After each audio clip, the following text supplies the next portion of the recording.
네, 제2차 남북 정상회담은 남북 고위급 회담 무산 이후 조성된 남북 간 냉기류를 해소 국면으로 이끌고 있는데요. 북미 정상회담도 6월 10일 개최 가능성이 높아지고 있습니다. 왕선택 통일외교 전문 기자 나와 있습니다. 어서 오세요. 네, 안녕하세요. 네, 하루가 다르게 상황이 지금 급변하고 있는 그런 상황인데요. 네, 그렇습니다. 김정은 북한 국무위원장의 이번 남북 정상회담 카드 먼저 제안한 것으로 알려지고 있는데 어떤 포석이라고 봐야 될까요? 문재인 대통령이 확인한 내용입니다. 예. 김정은 국무위원장이 예. 먼저 제안을 했고, 그런데 이것은 이제 사실 남과 북이 지난 5월 16일 이후에 북미 이제 남북 고위급 회담이 취소됐지 않습니까? 그 이후에 남과 북이 냉기류, 아주 그냥 냉각기가 아주 심각한 냉각기가 있었고, 그런 상황 속에서 남쪽이나 북쪽이나 이 부분을 해결을 해야 되는 예. 그런 상황이 있었습니다. 그런데 그것이 연합군사 훈련이라고 하는 이제 구체적인 상황 때문에 남과 북에 문제가 생겼는데, 그것이 25일 이제 끝났으니까 해소가 되고 그 다음인 26일부터 사실은 대화를 할 수 있는 상황이 됐는데, 서로가 이제 관계 개선을 해야 하는 상황 속에서 김정은 국무위원장이 먼저 제안을 한 것으로 보이고요. 제가 봤을 때는 김정은 위원장이 먼저 제안한 것의 의미를 어느 정도 둬야 될지 모르겠는데, 남과 북이 거의 동일한 필요성이 있었기 때문에 그다지 큰 의미는 없다, 그렇게 생각을 하고, 결국에는 하여튼 북한에서는 남북관계 개선을 통해서 경제 발전이라고 하는 국가 전략 노선을 계속해서 지켜나간다, 유지한다, 이런 차원에서 본다면 남북관계 개선은 해야 하는 상황입니다. 저희가 이제 앞서서 오늘 어제 정상회담에서 나왔던 내용을 쭉 전해드렸는데 네. 가장 중요한 한 가지를 꼽자면 어떤 게 있을까요? 이번 예. 정상회담의 가장 하나의 중요한 내용은 두 정상의 신뢰 회복입니다. 예. 지난 5월 16일 날 북한이 갑자기 고위급 회담을 취소하면서 한 얘기가 연합 군사 훈련을 하는데 아주 이 적대적인 군사적 긴장을 높이는 행위다, 이것은. 그런데 4월 27일 날 판문점 정상회담에서 나온 판문점 선언에 보면 군사 긴장을 고조시키지 않기로 약속이 돼 있다. 예. 그 왜 문재인 대통령이 그걸 약속을 어기느냐? 이것은 대체적으로 봐서 김정은 위원장이 봤을 때 문재인 대통령이 판문점 합의를 지키지 않겠다는 의사로 보인다. 예. 이 부분에 대해서 의심스럽다 하면서 불쾌감을 보였고 남북 관계를 끄는 거거든요. 그러니까 가장 중요한 포인트는 문재인 대통령이 판문점 선언을 이행할 의지가 있냐 없냐에 대해서 김정은 위원장을 설득하는 문제였습니다. 근데 그 문제가 설득이 된 것으로 봐야 되기 때문에 가장 중요한 문제가 풀렸다, 이렇게 봐야 되겠습니다. 예. 이번 회담이 외신을 통해서도 상당히 비중 있게 보도가 됐고 관련국들은 더 예의주시해서 볼 수밖에 없을 텐데요. 그렇습니다. 남북 정상회담이 열리는 것을 미국이 언제 정도에 인지했다고 추정해 볼 수 있을까요? 기본적으로 오늘 기자회견에서 예. 문재인 대통령이 말하기를 이제 결과를 얘기를 했다, 이렇게 했고요. 한 가지 재미있는 것은 장소가 판문점이기 때문에 예. 판문점은 유엔사 관할입니다. 그렇죠. 판문점에서 어떤 행사를 하려면 유엔 사령부 사령관이 알아야 됩니다. 유엔 사령관이 미국 사람입니다. 그렇죠. 당연히 미국 대통령한테 보고를 할 겁니다. 그제 저녁 오후에 회담 얘기를 했다고 하니까 그제 저녁 오후에 그 빈센트 브룩스 사령관은 우리 남북 정상회담 사실 알았을 거고, 그래서 보고를 했을 거라고 생각을 하고요. 그에 앞서서 지난 23일 새벽에 문재인 대통령이 워싱턴에서 트럼프 대통령하고 정상회담을 했습니다. 예. 2시간 동안 이제 일정을 진행을 했는데, 2시간 동안의 정상회담을 설명한 윤영찬 국민선택수석의 브리핑에 따르면 5개 주요 항목 중에서 한 가지가 바로 그 남북 관계에 대한 부분이 들어 있습니다. 그 내용을 돌이켜 보면 남과 북이 현재 대화가 좀 안 좋은 상황인데 25일 날 연합군사훈련이 끝나고 나면 남북 대화가 재개될 것으로 예. 전망한다라는 내용에 대해서 협의가 있었다, 이렇게 돼 있습니다. 지금 돌이켜서 생각을 해보면 정상회담을 포함한 남북 간의 대화 재개 움직임에 대해서 문재인 대통령이 트럼프 대통령에게 설명을 한 것으로 해석할 수 있는 대목입니다. 그 분위기는 이제 사전에 좀 얘기를 띄워놓은 그런 띄워놓은 정도가 거군요. 아니고 아마 통보를 했을 거라고 생각합니다. 예. 그런데 2차 남북회담 이제 결과가 발표가 됐고요. 네. 미국에서는 이 회담 내용 자체에 대한 반응은 아직 안 나온 거죠. 네, 아직 예. 안 나왔죠. 예. 어떤 내용을 좀 예상해 볼 수 있을까요? 지금 말씀드린 것처럼 문재인 대통령이 미국하고 굉장히 긴밀하게 협의를 하고 있고 이 예. 긴밀한 협의는 지난 평창 동계 올림픽 이후 계속해서 나타나고 있습니다. 지금 뭐 언론에는 너무나 큰 일이 많이 일어나가지고 이게 부각을 조명을 받지 못하고 있는데 예. 미국이 지금 남북 관계 개선과 관련해서 보여준 이 긴밀한 협력의 태도는 전례 없는 수준입니다. 그렇기 때문에 그러한 상황은 유지가 되고 있고 무엇보다도 트럼프 대통령과 문재인 대통령의 신뢰 관계는 매우 높다. 예. 먼저 23일 날 새벽에 한미 정상회담에서 모두 발언해서 트럼프 대통령이 문재인 대통령에 대해서 한 말은 거의 아부 수준입니다. 네, 뭐 말로 하기 어려울 정도의 이런 아부 수준의 이제 칭찬이 이제 오고 갔기 때문에 신뢰 수준은 매우 높고 이런 상황으로 봤을 때 미국이 남북 관계가 돌아가는 상황에 대해서는 매우 잘 알고 있다 이렇게 확신을 해도 괜찮을 것 같습니다. 예. 지금 상황을 보면은 북미 대화 불씨가 아예 꺼졌다가 다시 네. 살아나고 있는 그런 상황이고 상당히 상황이 긍정적으로 가고 있는 게 분명한데 그렇습니다. 싱가포르에서 실무 접촉이 지금 계속되고 있는 건가요? 아닙니다. 미국의 발표에 따르면 예. 27일에 출발한다고 했고 예. 28일에 도쿄에 도착한 뒤에 28일에 싱가포르에 도착한다고 했습니다. 예. 그러니까 아직 도착하지 않았습니다. 그러면은 내일 정도 이제 도착을 해서 내일 오후쯤에나 예. 돼야 도착을 할 것으로 예상됩니다. 지난번에는 미국 측에서 폼페이오 장관이 북한에서 실무 접촉에 나오지 않았다라고 이제 얘기를 했잖아요. 맞습니다. 이번에도 북한은 적극적으로 참여한다고 볼 수 있겠죠, 이번엔. 어떻게 지금 봐야 분위기를 될까요? 예. 보면은 참석을 하는 것이 예상이 됩니다. 예. 지난번에 한 열흘 전쯤 되는데 그때도 이제 백악관에서 실무진을 보내서 이제 현장 준비를 하면서 북한 쪽하고 이제 대화를 좀 하려고 했는데 북한 쪽에서 약속을 해놓고 안 나왔다는 것이죠. 그렇죠. 그래서 그것 때문에 사실 그런 점들이 트럼프 대통령이 보고가 되고 예. 트럼프 대통령이 전격적으로 북미 정상회담을 취소하는 데 있어서 하나 요인이 됐습니다. 그런데 그 당시에는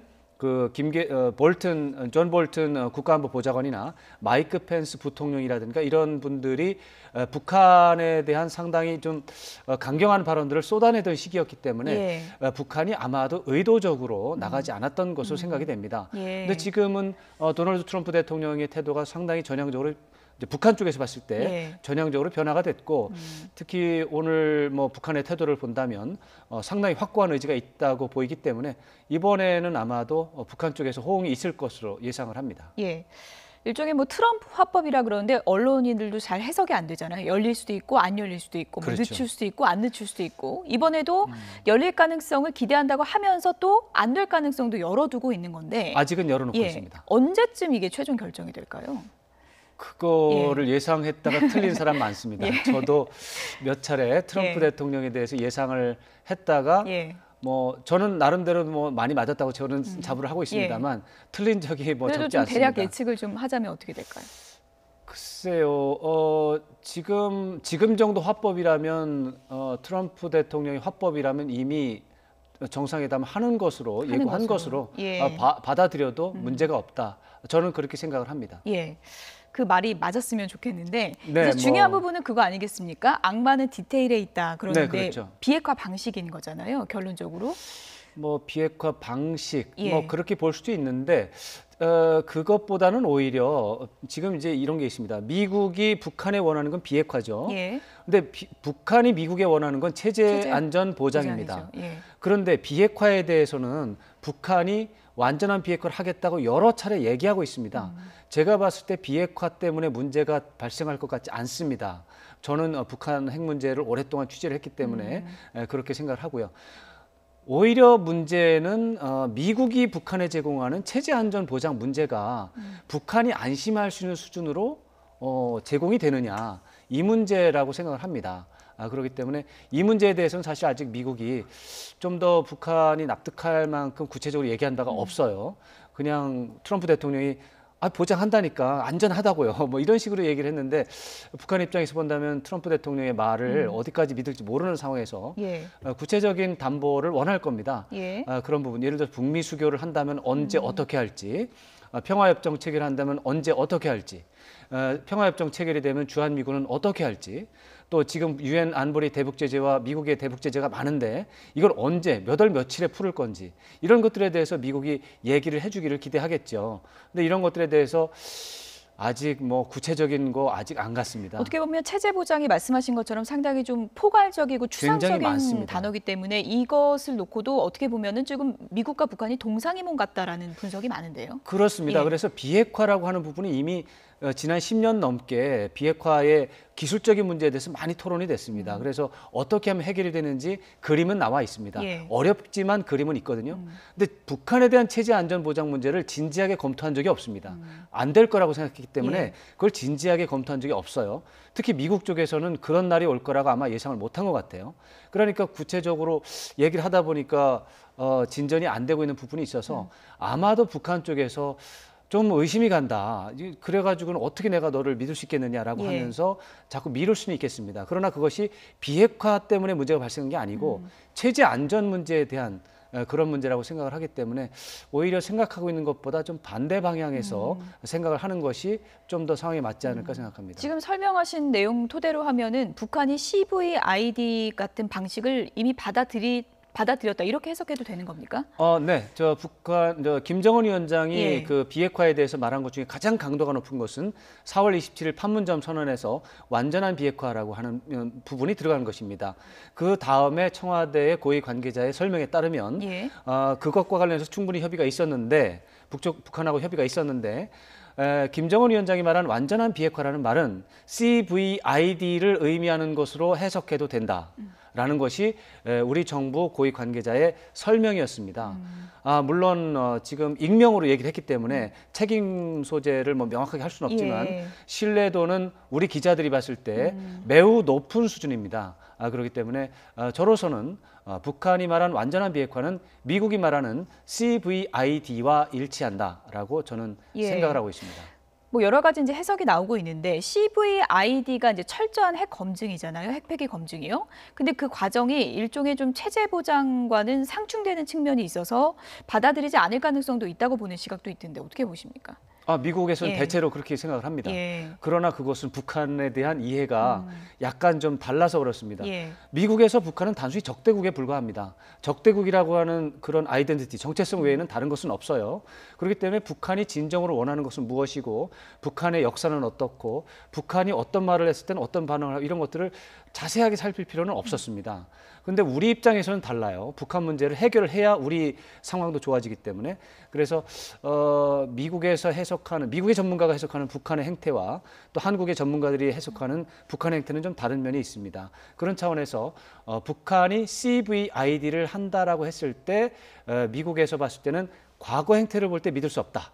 이렇게 할 수 있는데 남쪽에 지금 우리 한국의 많은 한반도 문제 오랫동안 북한 문제 전문가 중에 상당수는 이미 이제 북한이 비핵화를 하는 것이 그것도 빨리 하는 것이 국가 전략상 유리하다라는 판단을 한 것으로 지금 관측을 하고 있습니다. 그렇기 때문에 그렇다면 과거처럼 핵무기를 꼭 붙들고 놓지 않기 위해서 국제사회를 속이던 행태를 더 이상 할 필요가 없고 지금은 비핵화를 가능한 빨리 해서 또 가능한 제재를 빨리 풀어서 경제 발전에 총력을 집중하는 것이 예. 김정은에게도 유리하고 북한에도 유리하다.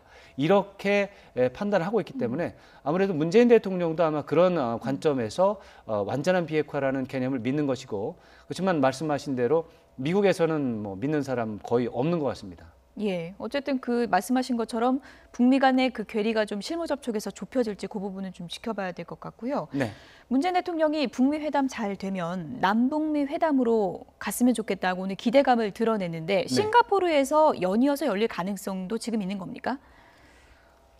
그것까지 말하기는 좀 어려울 것 같습니다. 예. 지금 북미 정상회담이 뭐 상당히 될 거는 같아요. 저는 이제 90%의 가능성이라고 이제 예. 오늘 얘기하기 시작했습니다. 예. 어제 정도만 해도 50% 미만이었는데 오늘 상황 때문에 확 예. 높아졌습니다. 더 가고 싶은데 예.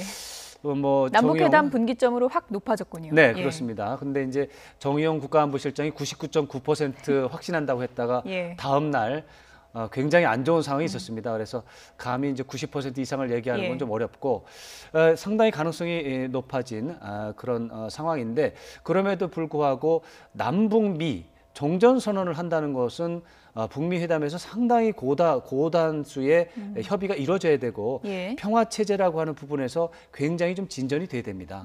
그런 것이 제대로 되지 않은 상황에서 미국의 고위 관료들이 남북미 문재인 대통령까지 싱가포르에 가지고 세 사람이 사인을 하는 이런 것까지 하는 것은 감당하기 어려울 수가 있다. 이런 판단을 할 가능성이 있기 때문에 예. 일단 그것은 약간 좀 유보 상태에 놔두고 일단 북미 정상회담이 최대의 성과를 거둘 수 있도록 좀 분위기를 관망하는 것이 좋을 것 같다. 이런 생각을 해봅니다. 예.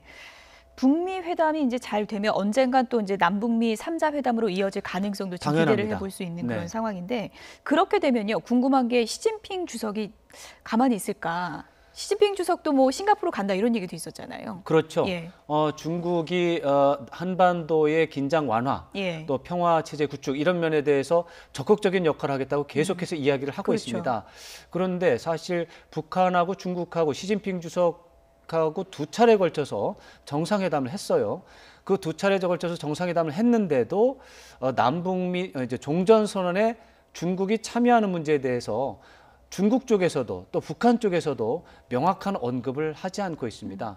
이런 와중에 북한 쪽에서는 기본적으로 남북미 종전선언에 중국이 참여할지 안 할지는 확인이 되지 않았다라고 하는 지난 2007년의 입장이 변경되지 않고 있습니다. 예. 이런 것들은 북한과 중국 간에 어떤 뭐 긴밀한 대화가 있었고 그것을 외부에 공표할 필요가 없어서 그러는 건지 이 부분에 대해서는 좀 지켜봐야 되겠는데 외부적으로는 중국이 적극적으로 협력할 의지가 예. 있다라고 얘기를 하고 있기 때문에 참여를 뭐 생각을 하는 것 같습니다.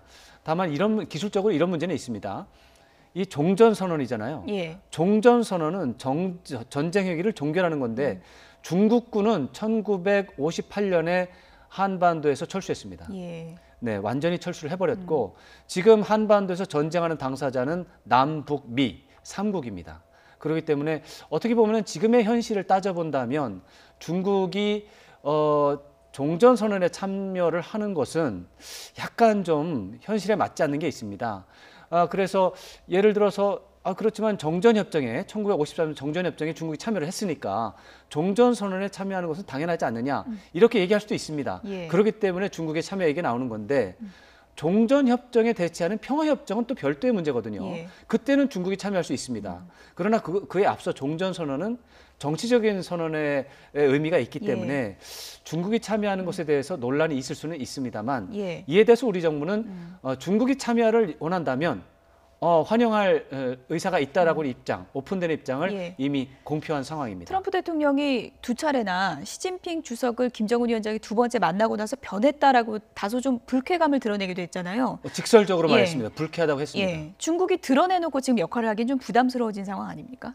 아닙니다. 이게 저 한반도 문제에 대해서 중국이 언제나 중재자로서의 역할을 예. 잘 해왔고 기본적으로 지금 여러 가지 상황은 시진핑 주석이 지난해 4월에 마랄라고에서 트럼프 대통령과 시진핑 주석의 대화가 오늘날의 상황과 관련이 있습니다. 그때 트럼프 대통령이 시진핑 주석에게 북한을 잘 설득해서 또는 잘 압박을 해서 제재와 압박에 동참을 해서 북한의 비핵화에 시진핑 주석이 역할을 해달라라고 부탁을 했습니다. 그러니까 시진핑 주석이 맡겨달라. 중국이 나름대로 역할을 해서 좋은 상황을 만들도록 해보겠다라고 한 것이고 예. 그 이후에 미국이 중국에 대해서 적극적으로 협조하는 태도를 보였거든요. 지금도 시진핑 주석에 대한 신뢰감을 계속해서 이야기하고 있습니다. 예. 그렇기 때문에 한반도 문제 해결하는 데 있어서 트럼프 대통령은 시진핑 주석에 대해서는 신뢰관계 있다라고 보는 게 맞습니다. 예. 일단 지금 분위기대로라면은 북미 회담이 잘 이루어질 가능성으로 흐르는 그런 분위기라고 할 수 있는데 북미 회담이 우리가 딱 끝났을 때 성공했다라고 이제 얘기할 수 있는 거는 어떤 내용이 나와야 성공했다고 할 수 있는 겁니까? 어떤 내용이 아무래도 비핵화가 완전하게 이루어지고 예. 거기에 상응하는 이제 북한에서 말하는 대북 적대시 정책의 해소, 군사 위협 해소라든가 또 이제 평화협정 체결에 대한 전망인데 북미 수교와 관련해서 북미 수교를 하기로 약속을 하고 중간 단계로 연락사무소를 가능한 조기에 설치하기로 하였다라는 예. 내용이 들어간다거나 평화협정 체결을 목표로 뭐 협의에 들어가도록 실무진에 지시하기로 하였다라든가 뭐 동북아 다자 안보 협력체에 대한 뭐 협력을 하기로 하고 그런 구성을 적극적으로 뭐 실무진에게 뭐 위임하였다라든가 또 북한에 대한 비핵화와 관련해서 연동을 해서 예. 북한에 대해서 국제사회가 하고 있는 제재를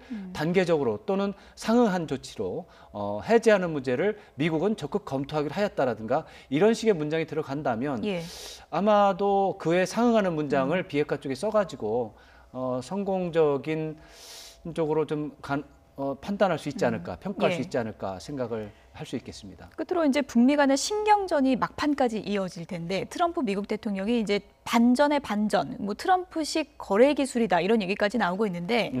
북한 입장에서는 벼랑 끝 전술이 우리 거였는데 반대쪽에서 구사하다 보니까 좀 이번엔 헷갈린다 이런 생각도 들 것 같은데 어떻게 보십니까? 뭐 그렇게 볼 여지도 있는데 예. 사실은 말씀드린 대로 북한은 4월 20일 노동당 전원회의를 통해서 예. 병진 노선 바꿨습니다.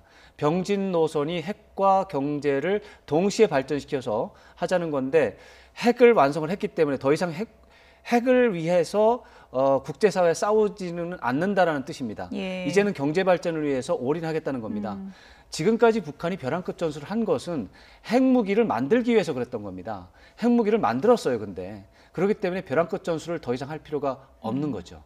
그렇기 때문에 어떻게 보면은 뭐 벼랑 끝 전술을 미국이 쓴다고 하는 것보다는 최근에 김계관 제1부상이 이제 외무성 제1부상이 존 볼튼 국가안보보좌관을 향해서 욕설에 가까운 담화를 냈죠. 예. 그 욕설에 가까운 담화를 했는데 트럼프 대통령이 그걸 받아줬습니다. 기억하시겠지만 존 볼튼 보좌관 옆에 앉혀놓고 예. 리비아 모델 없다. 그렇게 얘기를 했거든요. 존 볼튼 보좌관이 리비아 모델 적용한다고 했거든요. 이런 것들은 북한에서 봤을 때 굉장히 참 트럼프 대통령 잘한다. 트럼프 대통령 참 쓸만하군. 이렇게 해석할 수 있는 부분이고 예. 이렇게 봤을 때 어떻게 보면 트럼프 대통령이 벼랑 끝 전술처럼 보이는 행동을 하는 것에 대해서는 너그럽게 봐줄 수 있는 그런 태도가 있습니다. 그래서 김계관 제1부상이 두 번째 담화를 보면 대범하게 예. 기회를 주겠다 이런 예. 표현이 있는데 북한에서 봤을 때는 뭐 특별히 유감은 없을 겁니다. 예. 어쨌든 어렵게 살린 불씨인데요. 네. 싱가포르 실무 접촉에서 좀 성과가 있었으면 좋겠습니다. 왕선택 통일외교 전문기자였습니다. 고맙습니다. 고맙습니다.